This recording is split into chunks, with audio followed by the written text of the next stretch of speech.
Hey, what's up guys? Trader Supremo here. So, quick market update. So, um, analyze natin, ano? So, update tayo sa nangyayari sa market. So, una, okay. So, intra-week setup sa Supremo Range. Sa mga nakalam ng Supremo Range. So, nandito tayo sa selling area natin, which is merong magandang move na nagaganap. So, ito na yung trap. Pagkayari ng trap, nag-expand na yung price pababa. Yes, maliit lang po yan kasi nasa 4-hour time frame tayo. Pero pagdating natin sa time frame, medyo malaki-laking move yan, no? Sa lower time frame. So, ngayon, meron tayong trend line na pwedeng ikabit dito. No? Bitcoin to, kapatid ng Bitcoin. Okay? Okay, bakit nga pala bearish tayo? Una, i-top down analysis muna natin. So, una sa monthly natin, makikita natin na ang price ay nag-close na red candle engulfing dito ng February. And then March, ang nangyari, nagkaroon tayo ng sweep ng low and then nagkaroon ng possible closing ng green. So, ano yung possible na mangyari sa susunod na monthly candle? Well, pwedeng magkaroon tayo ng big red candle sweeping netong low. No? So, pwedeng ganon. Or pwede rin naman magkaroon pa tayo ng recovery pataas. Walang nakakaalam. Pero, isa lang yung gusto kong mangyari sana, yung thesis ko. So, possible, mas maganda sana kung yung susunod na monthly candle, magkaroon tayo ng sweep ng low na to. Okay, para yung 3 monthly candle natin, mas-sweep na yung low ng first week ng April. Kasi magko-close tayo ng red ng quarterly eh. So, pag nag-close tayo ng quarterly ng red, ano possible niyan? So, possible i-sweep yung low para magkaroon tayo ng reversal kasi ang trend ay pababa. Okay? Tulad nito, red candle siya nag-close, nagkaroon tayo ng sweep bago siya umangat. Ganun yung ina-expect natin sa market ngayon. No, kasi 'di ba, pag red candle, ibig sabihin ang trend niyan pababa. So, para magkaroon ng reversal, ano yung kailangan kasunod na 3 monthly candle? Doji. No, so yun yung ina-expect natin. No? Pero pag bumaba sa monthly, ito yung nangyayari sa price, meron tayong rejection sa mid area, then possible magkaroon din tayo ng red candle pababa. Again, hindi naman kasi laging trending tayo ng malakihan trend eh. So, ito yung trend, and then nagkaroon tayo ng para siyang inside month eh. Kaso, merong sweep ng low, no? So, hindi ko siya masabing inside month kasi hindi siya sa loob, no? So, ngayon, pwedeng magkaroon tayo ng expansion pababa. Okay? Okay, so, relax lang tayo muna. Ingat tayo sa mga long positions natin, no? So, again, ano lang to hopium, thesis, point of interest, pero trading wise, hindi natin siya gagamitin kasi meron tayong sistema. Yun yung kahalagahan na meron tayong sistema sa trading kasi hindi mo siya magagamit eh. Halimbawa, yung ganyang analysis, hindi mo siya magagamit sa trading, bias lang yon. O kaya point of interest. Halimbawa, dyan na yung price, kailangan maging alerto ka na. Pero trading, hindi mo siya pwede kasi hindi ka makaka-entry dyan. No? So, kailangan mo ng entry trigger. So, ngayon, pag baba natin sa intra-week setup tayo, okay, analyze natin. So, ibig sabihin, di ba, meron tayong 3 weekly candle na pataas, which is possible retracement lang kasi galing tayo sa baba eh. Possible retracement lang para magkaroon tayo ng dump. So, kung titingnan mo yan dito, so yun yung tinatawag nilang parang bear, ang tawag dito parang bear flag. Hindi natin alam kung anong tawag doon, hindi ko naman siya kinabisado, pero parang bear flag, no? Ngayon, andito na rin tayo sa shorting area. So, despite na, hindi ko man alam kung anong pattern yan, talaga mag-short ako dito kasi nandito tayo sa shorting area ng previous week high, which is yung supremo range, yung intra-week. So, regardless, talaga mag-short ako. So, yun, no? So, eto ni trap. So, dapat hindi nila pakawalan to para magdire-diretso na ipag-dump, no? So, ito kasi yung trap eh. Okay? So, unang indication na possible magkaroon na tayo ng dumping, ito. Ito yung bigla na lang magpo-post si Watcher Guru na, okay, 1 billion liquidated sa crypto market in 24 hours. Okay? Susunod niyan, ito. Ito, previous week low. Okay? Kasi andito yung majority ng positions. Okay, another 5 billion liquidated in the next 24 hours. Ganun, in the past 24 hours. Ganun, yan yung mga nababasa nyo. Nasa chart lahat yan. Hindi nyo kailangan malaman paano silang na-liquidate. Nasa chart lahat yan. No? Okay, so yun. Okay, so yun muna. Wala pa tayong break ng trend line na to. So kasi, ngayon kasi para sa akin, hindi mo kailangan hintayin yung break ng trend line na yan. Kasi masyadong liliit yung RR ratio mo. So, kapag andito ka na sa intra-week, sell ka na dun sa area ng selling. Hindi mo nahihintayin. Kasi more confirmation, mas more yung risk mo. No? So, yun yung iniiwasan natin eh. Yun kasi yung problem ng iba eh. Too much confirmation, hindi yun maganda. Dati, ganun ako eh. 2 years ago, ganun ako eh. 1 year ago, ganun ako. Too much confirmation. Doon, nasisira yung kumpiyansa mo, nasisira yung sistema mo. Kapag meron kang sistema at template, basta nakita mo na yung setup, unahan mo na yung market. Okay? Kasi, kapag inunahan mo yung market, basta sure ka na dadump pa.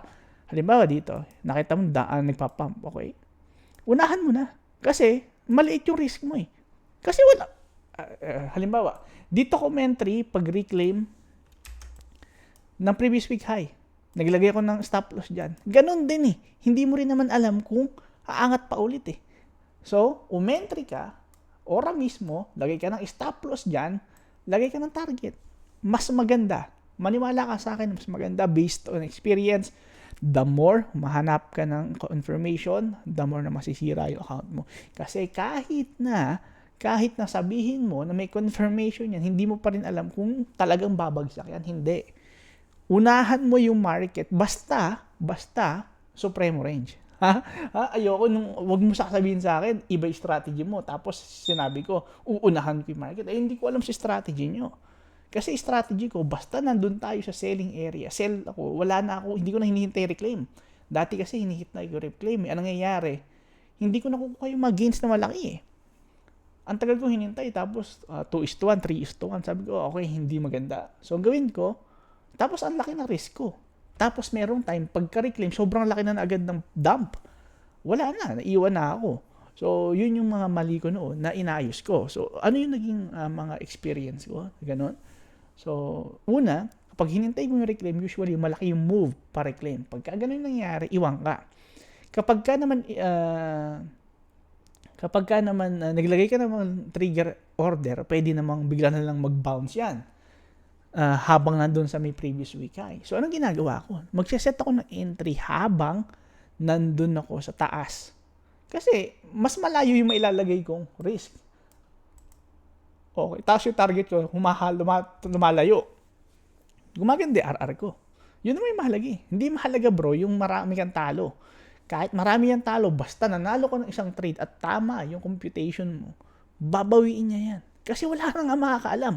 Yung iba kasi masyadong humintay ng confirmation. Tapos kapag hindi nagwo-work yung ganung system, aangat pa ng time frame. Pababa hanggang sa ma-realize nyo, trading is not working. Hindi. Kasi nga mali yung ginagawa nyo. Kailangan mong bumuo ng sistema, tapos aralin mo, ano ba yung pagkakamali? Journal mo na yung pagkakamali. Bakit ganun? Kailangan mong gawin, entry, tapos big balls. Hindi pa nagdadump. Hihintayin ko mag-dump bago ako mag-short. Wala na. Ngayon, yun yung reason kung ba tayo merong supremo range. No? Para alam ko na agad, okay, nasa previous week ay shorting tayo. Sa taas pa lang, short ko na. Nagpapump pa lang, short ko na. Pero syempre, hintayin mo man lang ng konting confirmation sa lower time frame. For example, ano yung trade ko ngayon? Okay, suppose ko mamaya sa story ko kapatid, no? So, ang trade ko ngayon, ang short ko ngayon is 88,000 yung entry point. Okay, so etong area nito, 88,000, no? Etong area na to. Kasi bakit? So, pag tinignan mo yan sa intraday, ito yung trend line mo. So, meron tayong break dito, tapos 4-hour candle, tapos W pattern. Dumping tayo ngayon, profit na. Lalagay ko lang stop loss ko dito sa entry price, then entry ako ulit mamaya sa New York. Again, bakit ako hindi naka-full entry? Ang reason is, wala pa yung range ng Monday range. Hintayin ko muna kung ano yung reaction ng Tuesday, then tsaka ako makaka-pivot kung ano yung magiging entry ko. Kasi Monday range nga to, closing nga yan. Kaso wala pang movement kasi inside day. So anong gagawin natin? Relax. Hayaan mo gumalaw yung entry natin dito sa intra-week. And then kapag binigyan na tayo ng clear movement ng price sa intraday, then doon natin masasagot yung mga tanong nyo, no? So, i-update ko kayo ulit mamaya kapag New York. No? Sa New York natin malalaman kung ano yung move na gagawin ng market, no? Okay, so maganda yung movement, maganda yung profit natin ngayon. Iwan lang muna natin. Relax lang muna tayo, no? So hayaan niyo muna siya. Again, sa intraday kapatid, yung bagong sistema ng Supreme Rate, so bumuo po ako ng bagong sistema. Kaso intraday. Kasi maraming naiinip sa intraweek, masyado daw mahaba hintayan, hindi makapaghintay ng 1 week bago mag-play. O di, bigay ko yung gusto nyo, intraday. No? So, ngayon, hindi siya 1 day, tapos take profit agad. Pwedeng meron ganun, pero ang basehan mo is 3 days. Pero may entry ka every day. No? So, yun, nakita nyo to. Iba ang approach ng Asia sa New York. Okay? Pero nakikita nyo naman, di ba? Dito pa lang nakikita nyo na kung paano gumalaw yung price. Automatic na yan. Meron tayong indicator na pinrogram para dyan. Ngayon, meron akong binubuo na gagawin ko lang isang indicator lahat to. Para kapag inopen ko na tong intraday, tinuro ko na, isa na lang indicator nyo. Hindi na kayo magsasubscribe sa TradingView. Sobrang mahal ng TradingView eh. Tayo magkano TradingView? $200 mahigit, isang taon.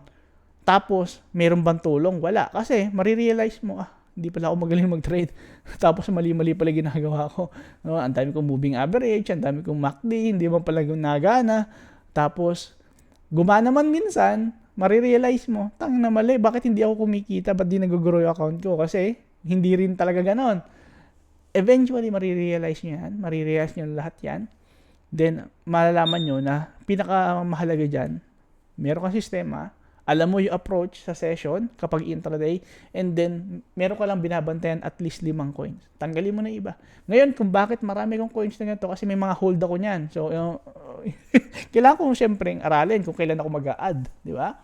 So, again, nagbenta ba akong add ko? Hindi. A-add nga ako eh. No, ba't naman ako magbibenta, bro? Add lang ng add hanggang hindi mo man nakukuha yung value. Ngayon, pero sa support area, halimbawa, Ethereum. Nakita ko sa Ethereum, mamamatay na. Add lang ako ulit. Kailan? Okay, hindi. Kasi pag sinabi kong add, baka naman sabihin nyo, nagdadump, add ka, abnormal ka ba? Hindi ganon. Tumitingin ako sa weekly, tinitingnan ko yung area ng range. Kasi ang nakikita ko ngayon, bro, pumasok na siya sa bear market range, si Ethereum. So, kailangan ko, bro, hintayin siya dito sa 800. Doon ako bibili ulit. Or kapag ka nag-reclaim siya dito sa taas ng 2,000, okay, dyan ako bibili, wag-a-add ako dyan. Pero sa ngayon, okay, ito yung trend. Bastos na.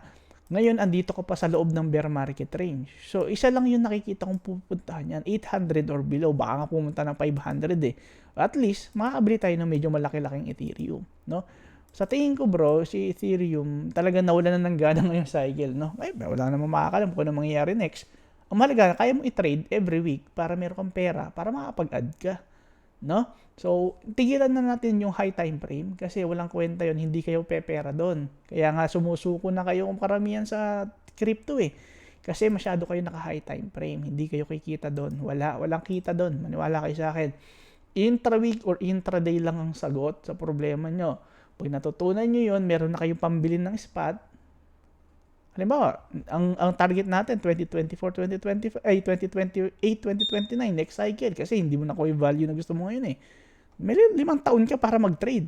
Sa 5 taon na yon, kung magiging consistent ka kaka-trade, imposible hindi ka makaipon.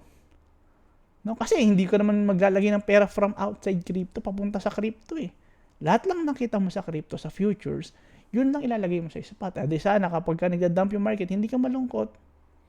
No? So, yun yung reason kung bakit maraming malungkot. Nag-invest na ganito, nag-expect at least 5x, tapos hindi nangyari. Tapos binenta ngayon. Tapos pag nag-pump, mabibisit na naman kayo. No, so, yun yung gawin natin, kapatid. Yun lang yung solusyon na nakikita kong possible na solusyon natin dyan. Mag-trade ka ng intra-week. Pag kumita ka, lagay mo sa spot. Mag-ipon tayo, no? So, sa mga hindi nakuha yung value na gusto nila, kasi ako hindi ko nakuha eh. Okay? So, malaki yung kinita ko nung March 2024 kasi nag-pump yung altcoins nun eh. Tapos nakabili ko noong October 2023 before mag-rip yung mga altcoins eh. Tapos yung mga altcoins ko lahat ng umangat.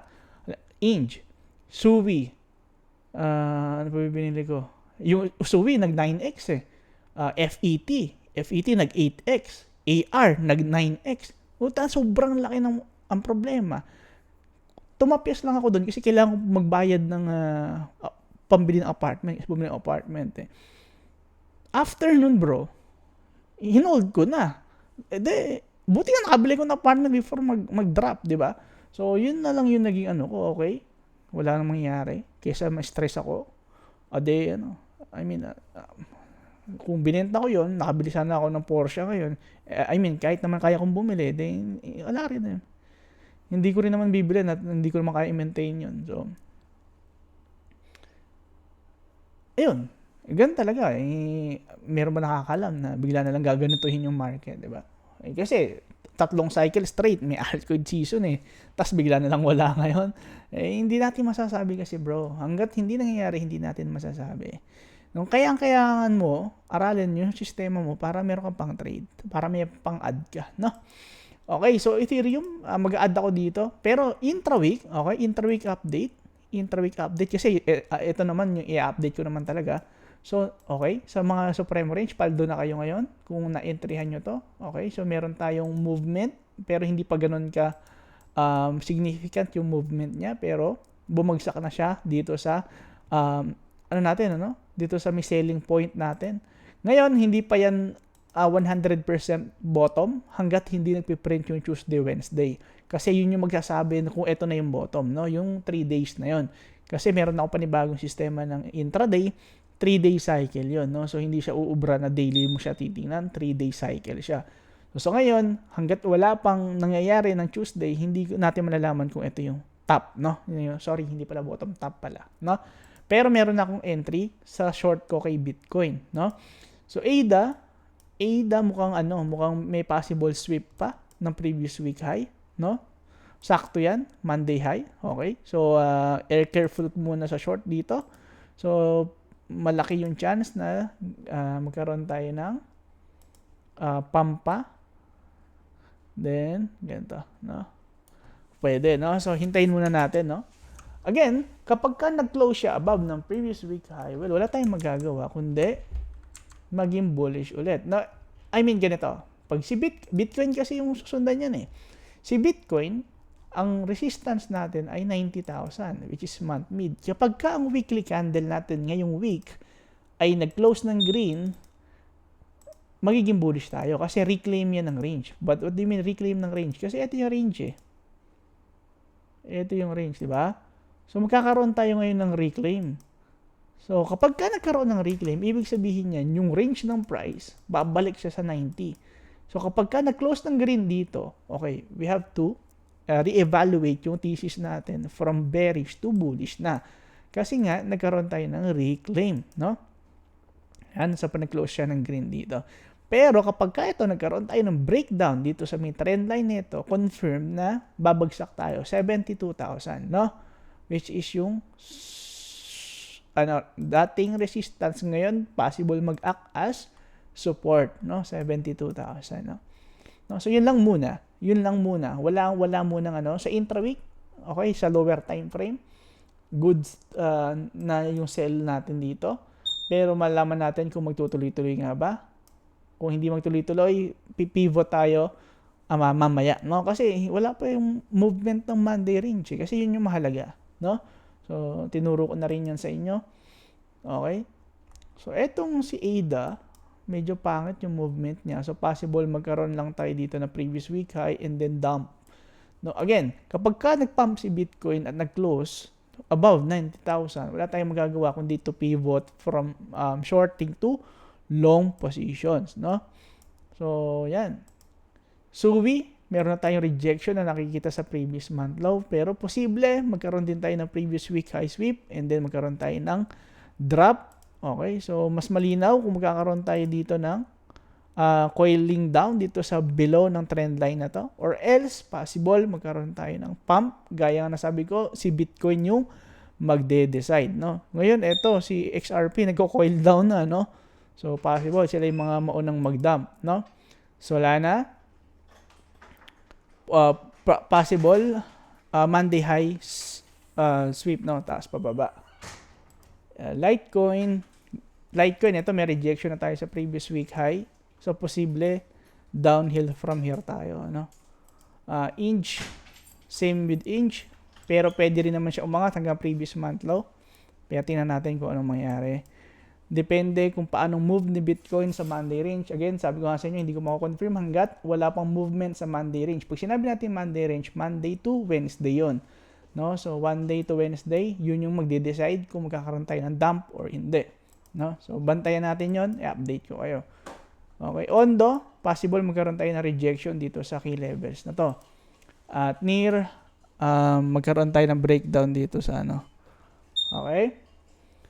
So, yun lang muna. Balik tayo mamaya para sa panibagong update. Sa mga hindi pa nakapag-download ng MEXC, ito lang yung tulong natin. Ito yung referral code natin, 1CTCD. Tapos, meron na rin tayong tutorial para dyan. So, more tutorial mamaya at sa mga susunod na araw. No? Again, sa mga wala pa MEXC, download na natin to. No? Okay, lipat na tayo dito sa MEXC. Ano? Okay, so yun lang muna. Maraming salamat. Mamaya ulit.